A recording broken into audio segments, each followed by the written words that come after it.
దయనీయమైన పరిస్థితి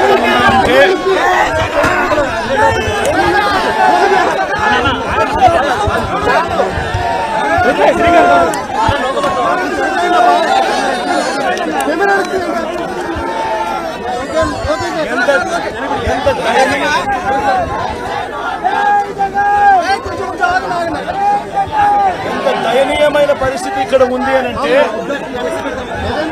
ఒకసారి మైకు పెట్టి ఎవరినైనా కూడా అడగండి. నిజంగా ఎంత దారుణమైన పరిస్థితి అంటే ఇక్కడ నుంచి మనుషులు వస్తా ఉన్నారు. ఇళ్లలో నుంచి దాదాపుగా 2 రోజుల పాటు కనీసం తిండి కూడా లేని పరిస్థితుల నుంచి నడుచుకుంటూ వాళ్ళంతా కూడా బయటకు వస్తా ఉన్నారు. ఓట్లు ఏమైనా ఏంటంటే చాలని ఓట్లు, ఆ ఓట్లు కూడా ఎక్కించుకునే పరిస్థితులు, సందుల్లోకి బొందుల్లోకి పోని పరిస్థితి. ఓట్లలో వచ్చే వాళ్ళ సంఖ్య ఎంతమంది ఉన్నారు, నడుచుకుంటూ వచ్చే వాళ్ళ సంఖ్య ఎంతమంది ఉన్నారు ఒక్కసారి గమనించండి. ఈ లోతు దాకా నీళ్లుండి నడుచుకొని వస్తా ఉన్నారు. వచ్చిన వాళ్ళు కనీసము ఇక్కడికి వచ్చిన తర్వాత ఎక్కడికి పోవాలన్నా కూడా తెలియదు. ఇక్కడికి వచ్చిన వాళ్ళకు కనీసం రిలీఫ్ క్యాంపులు కూడా లేవు. రిలీఫ్ క్యాంపులకు వీళ్ళని తీసుకుని వెళ్లే కార్యక్రమము లేదు, వీళ్ళకి చెప్పింది లేదు, చేసేది లేదు.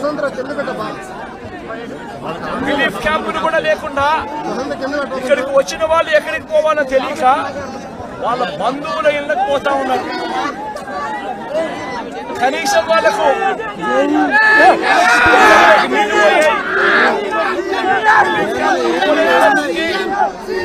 రిలీఫ్ క్యాంపులు పెట్టని పరిస్థితి.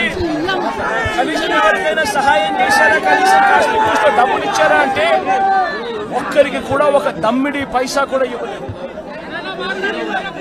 కనీసం దమ్మిడి రూపాయి కూడా డబ్బు ఇవ్వలేదు. నిజంగా ఇంత దారుణంగా ఉన్న పరిస్థితులు బహుశా ఎప్పుడూ కూడా చూసే ఉంటాం. ఆశ్చర్యకరిగించే విషయం ఏమిటి తెలుసా, ఈ ఫ్లడ్స్ ఏదైతే చెప్తా ఉన్నారు, ఈ రోజు ఈ ఫ్లడ్స్ ఏదైతే కనిపిస్తా ఉన్నాయో ఇవి స్వయంగా మ్యాన్ మేడ్ ఫ్లడ్స్. ఇది మ్యాన్ మేడ్ ఫ్లడ్స్ అంటే దాని అర్థం ఏమిటి అంటే ప్రభుత్వం స్పందించాల్సిన రీతిలో స్పందించకపోవడంతో ఈ రకంగా అన్యాయమైన పరిస్థితి నెలకొని ఉంది. ఆలోచన చేయమని అడుగుతా ఉన్నా. ఇంతకు ముందు కూడా వరదలు వచ్చాయి, ఇంతకు ముందు కూడా ఫ్లడ్స్ వచ్చాయి. ఇప్పుడు పడిన వర్షం కన్నా ఇంకా ఎక్కువ వర్షాలు కూడా పడ్డాయి. కానీ ఏ రోజు కూడా మనుషులు చనిపోయిన పరిస్థితి ఏ రోజు రాలా. ఇంతటి దారుణమైన పరిస్థితులు ఏ రోజు లేవు. ఆలోచన చేయమని అడుగుతా ఉన్నా. ఆగస్టు 28వ తారీఖున బుధవారం నాడే బంగాళాఖాతంలో అల్పపీడనం ఏర్పడతా ఉంది అని చెప్పి, వాయుగుండంగా మారుతా ఉంది అని చెప్పి 28వ తారీఖునే బుధవారం నాడే అలర్ట్ వచ్చింది రాష్ట్ర ప్రభుత్వానికి. 28వ తారీఖునే అలర్ట్ వస్తే ఆ అలర్ట్ లో గురువారం నుంచి వర్షాలు మొదలవుతాయి, చిన్నగా పడతాయి. శుక్రవారం సాయంత్రానికల్లా అది ఎక్స్ట్రీమ్ రెయిన్ ఫాల్ కింద మారుతుంది, శనివారం అంతా కూడా ఉంటుంది ఆ రెయిన్ ఫాల్ అని చెప్పి చెప్పడం జరిగింది. అంటే 20 సెంటీమీటర్ల పైచిలకు వర్షం పడుతుంది అని అంటే దాని అర్థం అది ఎక్స్ట్రీమ్ రెయిన్ ఫాల్ అని. మరి ఆ ఎక్స్ట్రీమ్ రెయిన్ ఫాల్ ఎక్కడ వస్తా ఉంది, ఏ మండలాలలో వస్తుంది అనే ఇన్ఫర్మేషన్ కూడా IMD ద్వారా మనకు ఇన్ఫర్మేషన్ కూడా మనకుంది. ఆ ఇన్ఫర్మేషన్ మనకున్నా కూడా 28వ తారీఖునే బుధవారం నాడే మనకి అలర్ట్ వచ్చిన తర్వాత కూడా మనం ఏం చేశాము అన్నది ఒక ముఖ్యమంత్రిగా రాష్ట్ర ప్రభుత్వంగా ఆలోచన చేయాలి. 28వ తారీఖున అలర్ట్ వచ్చిన వెంటనే ఆ అలర్ట్ లో ఎక్స్ట్రీమ్ రెయిన్ఫాల్ పడుతుంది. ఆ ఎక్స్ట్రీమ్ రెయిన్ఫాల్ మన దగ్గర మాత్రమే కాదు, ఆ ఎక్స్ట్రీమ్ రెయిన్ఫాల్ మన దగ్గరనే మాత్రమే కాదు, కృష్ణా, గుంటూరు, వెస్ట్ గోదావరి జిల్లాలు మాత్రమే కాదు, తెలంగాణలోని ఖమ్మం, నల్గొండ జిల్లాలలో కూడా పడుతుంది అని చెప్పడం జరిగింది. క్యాచ్మెంట్ ఏరియా మొత్తం కృష్ణానది క్యాచ్మెంట్ ఏరియా భీకరంగా తయారవుతుంది అని కూడా ఆ రిపోర్ట్ లో చెప్పడం జరిగింది. 28వ తారీఖున వాళ్ళు అలర్ట్ చేసిన రిపోర్ట్లు. మరి ఒక వైపున ఏం చేయాలి ప్రభుత్వం అన్నాక? ఆల్రెడీ డ్యాములు చూస్తే శ్రీశైలము, నాగార్జున సాగర్, పులిచింతల డ్యాములు ఆల్రెడీ ఇప్పటికే ఫుల్ గా నిండున్నాయి. ప్రభుత్వం అనేది చేయాల్సింది ఏముంది? ఇరిగేషన్ డిపార్ట్మెంట్ తోనూ, రెవెన్యూ డిపార్ట్మెంట్ తోనూ, హోమ్ డిపార్ట్మెంట్ తోనూ రివ్యూ కార్యక్రమం చేసి ఈ రకంగా తుఫాన్ రాబోతా ఉంది, డ్యాములు అయితే పూర్తిగా నిండున్నాయి ఇప్పటికే. ఆ నిండు ఉన్న డ్యాముల పరిస్థితుల నేపథ్యంలో, తుఫాను వస్తా ఉన్న నేపథ్యంలో ఏ రకంగా దీన్ని డీల్ చేయాలి అని చెప్పి ఒక ప్రణాళికాబద్ధంగా ఒక కార్యక్రమం చేయాలి.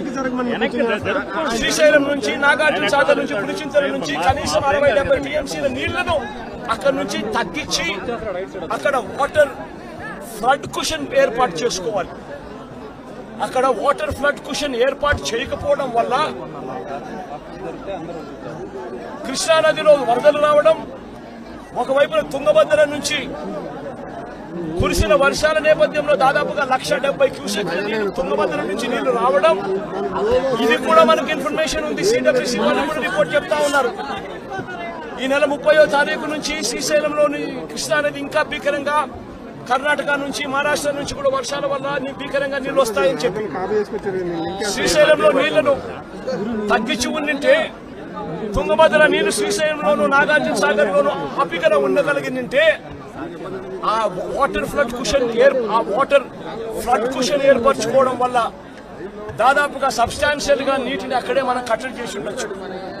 అది కాక కృష్ణానదికి సంబంధించి తెలంగాణ నుంచి వస్తా ఉన్న నీళ్లు, మూసీ నది నుంచి వస్తా ఉన్న నీళ్లు, ఇవన్నీ కూడా పులిచింతల్లో కూడా ఆల్రెడీ నిండి ఉన్న కెపాసిటీ.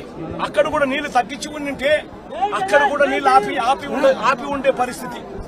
కానీ అవన్నీ ఏమీ చేయకుండా, ఎక్కడా కూడా నీళ్లు తగ్గించకుండా 30వ తారీఖు నుంచి నీళ్లు తగ్గించుకుంటూ వచ్చిందంటే ఒక 8 లక్షలు 9 లక్షలు క్యూసెక్లు అలా పారుతా పోయిండు 30వ తారీఖు నుంచి. అప్పుడు ఈ మాదిరిగా భీకరంగా 11,35,000 క్యూసెక్లు వచ్చే పరిస్థితి ఉండేది కాదు. ఈ మాదిరిగా ఫ్లడ్ ఉండే పరిస్థితి ఉండేది అంతకన్నా కాదు.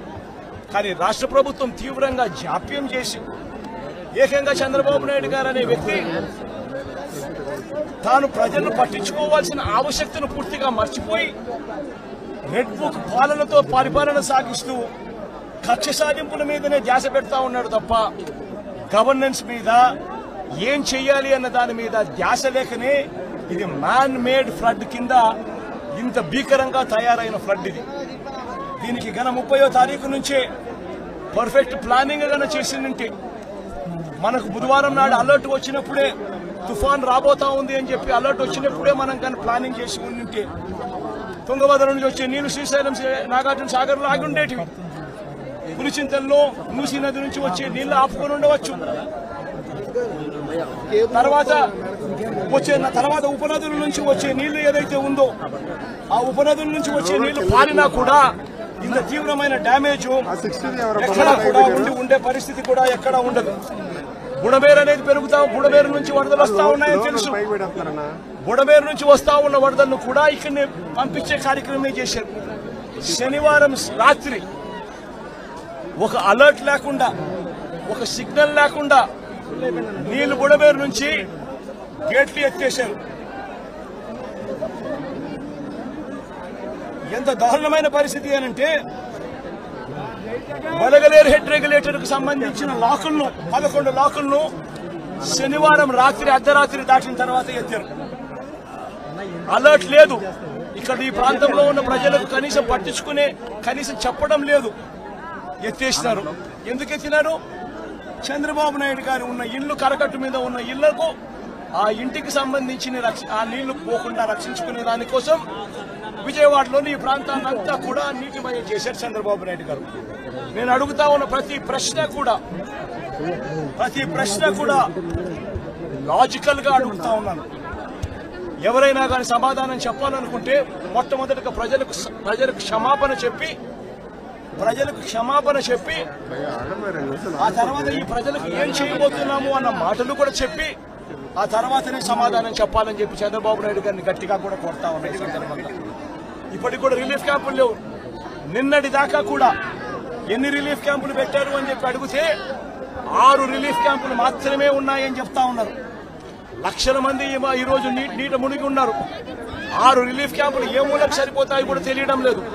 ఎక్కడ ఉన్నాయో కూడా తెలియని పరిస్థితిలో ఈ రోజు ప్రజలంతా కూడా ఎక్కడికి పోవాలో తెలియవు. ఎన్ని క్యాంపులు క్యాంప్ ఎక్కడ ఉందో కూడా ఏర్పాటు ఎక్కడ అయిందో కూడా తెలియని పరిస్థితిలో ఈ రోజు ప్రజలంతా కూడా ఉన్నారు. ఇంతటి దారుణమైన మేనేజ్మెంట్ బహుశా ఏ ముఖ్యమంత్రి ఎప్పుడు కూడా బహుశా ఏ హయాంలో కూడా ఎప్పుడు జరిగి ఉండదు. ఆలోచన చేయమని అడుగుతా ఉన్నా. ఈరోజు వస్తా ఉన్నా, ఈరోజు చెప్తా ఉన్న ఈ 11,30,000 క్యూసెక్కుల గురించి ఏదైతే మాట్లాడుతా ఉన్నామో ఈ 11,30,000 క్యూసెక్కులకు సంబంధించి మొదట ఇది రావడం ఇదేం కొత్తేమీ కాదు. ఇటువంటిదే 1903లో 11,90,000 క్యూసెక్కులు వచ్చింది. 2009లో కూడా 11,10,000 క్యూసెక్కులు వచ్చింది. మా హయాంలో కూడా 2019, 2020, 2021, 2022లో కూడా ఇలాంటి వరదలే ఇలాంటి రెయిన్ఫాలే నమోదు కూడా అయింది. కానీ ఇలాంటి రెయిన్ఫాల్ నమోదైనా కూడా మా హయాంలో ఎప్పుడు కూడా ఈ మాదిరిగా 11 లక్షల క్యూసెక్కులకు చేరడము, దానివల్ల ప్రజలందరూ అసలాకుతలమైన పరిస్థితులు రావడం ఎప్పుడూ జరగలేదు. 2021లో శ్రీశైలం నుంచి దిగువకు 8 లక్షల క్యూసెక్కులు, శ్రీశైలం దిగువకు 8 లక్షల క్యూసెక్కులు 2021లో కిందికి వదలడం జరిగింది. దిగువ పులిచింతల్లోకి మూసీ నది నుంచి 1,50,000 క్యూసెక్కులు రావడం జరిగింది. మున్నేరు నుంచి ప్రకాశం బ్యారేజీకి 3,50,000 క్యూసెక్కులు చేరినప్పటికీ కూడా ముందు జాగ్రత్తగా Srisailam reservoir, Nagarjuna Sagar reservoir, Pulichintala reservoir వీటి అన్నిటిలో కూడా ముందు నుంచే ఫ్లడ్ వస్తా ఉంది అని తెలిసిన నేపథ్యంలో, వాయుగుండంగా మారుతా ఉందన్న నేపథ్యంలో, ముందు ఇన్ఫర్మేషన్ ఉన్న నేపథ్యంలో శ్రీశైలము, పులిచింతల, నాగార్జున సాగర్ డ్యాములను నీళ్లను తగ్గించి అక్కడ ఫ్లడ్ కుషన్ ఏర్పాటు చేయడం వలన డెవాస్టేషన్ రాకుండా కేవలం 8 లక్షలు 9 లక్షల క్యూసెక్కులు మాత్రమే నీళ్లు కిందికి వెళ్ళిపోయేట్టుగా చర్యలు తీసుకోవడం వల్ల ఇటువంటి పరిస్థితులు రాకుండా గతంలో చేయగలిగాము అన్నది కూడా ప్రతి ఒక్కరూ కూడా గమనించమని కోరుతా ఉన్నా.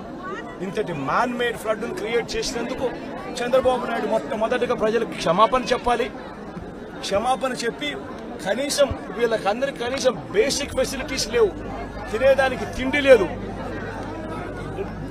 తాగేదానికి నీళ్లు లేవు, రిలీఫ్ క్యాంపులు లేవు, రూపాయి డబ్బు ఇవ్వలేదు.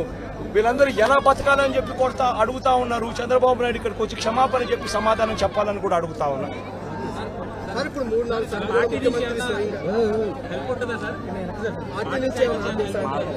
పార్టీ నుంచి మొత్తం అందరూ కూడా క్రియాశీలకంగా పార్టిసిపేట్ చేస్తారు. పార్టీ క్యాడర్ ఇప్పటికీ క్రియాశీలకంగా పార్టిసిపేట్ చేస్తూ ఉంది. సీను దగ్గర నుంచి మా ఎమ్మెల్యేలు కంటెస్ట్ చేసిన వాళ్ళందరూ, కార్పొరేటర్ల స్థాయి నుంచి అందరూ కూడా ఇక్కడే ఇదే నీటిలోనే ఉన్నారు. ఈ రోజు నుంచి కాదు, 2 రోజుల నుంచి కూడా ఇదే కార్యక్రమాలే చేస్తూ ఉన్నారు. ప్రజలకు అందుబాటులో కొద్దో గొప్ప వీళ్ళు చేయగలిగిన కాడికి ఖచ్చితంగా చేస్తూ ఉన్నారు. కానీ ప్రభుత్వం అనేది స్పందించాలి. అది మోస్ట్ ఇంపార్టెంట్. ప్రభుత్వం అనేది పలికితే జగన్ ప్రభుత్వంలో కూడా ప్రభుత్వం ఉండేది. కానీ జగన్ ప్రభుత్వంలో ఏ ఒక్కరూ కూడా ఎప్పుడూ కూడా డిస్సాటిస్ఫైడ్ గా ఎప్పుడూ లేరు. ఎందుకు లేరు అని అంటే కారణం, జగన్ ప్రభుత్వంలో ఒక వాలంటీర్ వ్యవస్థ ఉండేది. జగన్ ప్రభుత్వంలో ఒక సచివాలయ వ్యవస్థ ఉండేది. ఈ వాలంటీర్ల వ్యవస్థ, ఈ సచివాలయాల వ్యవస్థ గ్రామ స్థాయిలో వార్డు స్థాయిలో మమేకమై ఉండేది.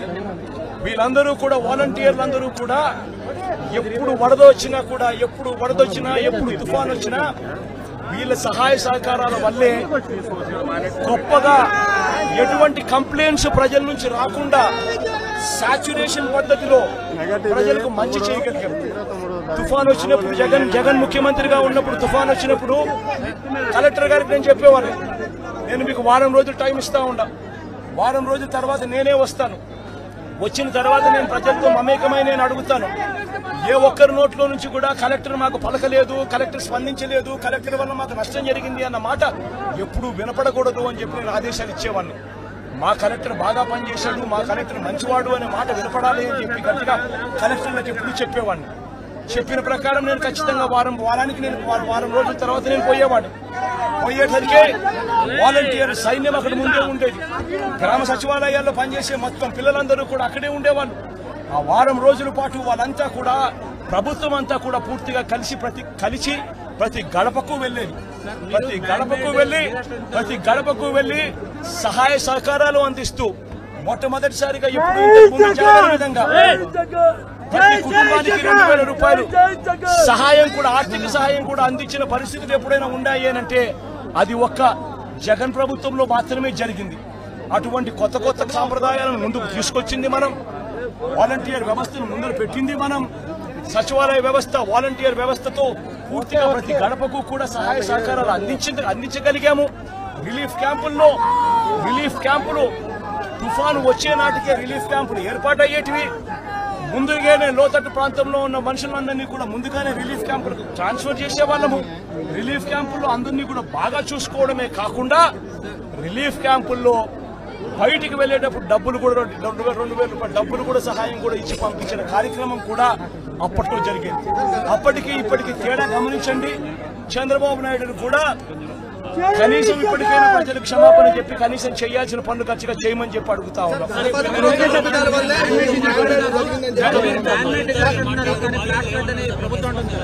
ప్రతి బాధితుడు కూడా మీరంతా ఉన్నారు, నాతో పాటు మీరంతా కూడా నడుస్తా ఉన్నారు. బాధితుల దగ్గర మీరు కూడా మైకు పెడతా ఉన్నారు, బాధితులు మాట్లాడిన మాటలు మీరు కూడా విన్నారు. ఒక్క బాధితుడికైనా కానీ ఇక్కడ నుంచి మేము వస్తా ఉన్నాం, ఇక్కడ నుంచి మేము ఎక్కడికి వెళ్ళాలి అని అంటే, ఎక్కడి నుంచి ఎక్కడికి వెళ్తా ఉన్నారనంటే తెలియదు సార్, తెలియదన్నా, ఇక్కడ నుంచి పోవాలి, మా బంధువులు ఇళ్ళకు పోవాలనే మాట చెప్తా ఉన్నారు. కానీ కనీసం ఒక్క బాధితుడన్నా కానీ రిలీఫ్ క్యాంపులకు మేము పోతా ఉన్నాము, రిలీఫ్ క్యాంప్ అక్కడ ఉంది, రిలీఫ్ క్యాంప్ అక్కడ పెట్టారన్న మాట కనీసం ఒక్కడన్నా చెప్పాడా అని అడుగుతా ఉన్నా. కనీసం ఒక్క బాధితుడన్నా కానీ చెప్పాడని అడుగుతా ఉన్నా. మీరే విన్నారు, మీరే చూశారు. ఆ బాధితుడు నేను అడిగా, ఈ 2 రోజుల నుంచి కనీసం మీకేమైనా సహాయం అందిందా అని చెప్పి, కనీసం ఇంటికి వచ్చి ఎవడైనా డబ్బు ఇచ్చినాడా అని చెప్పి అడిగా.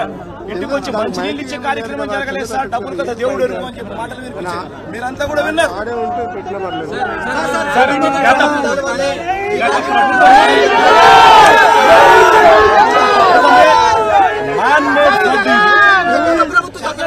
గత ప్రభుత్వం తప్పుగా వాళ్ళకి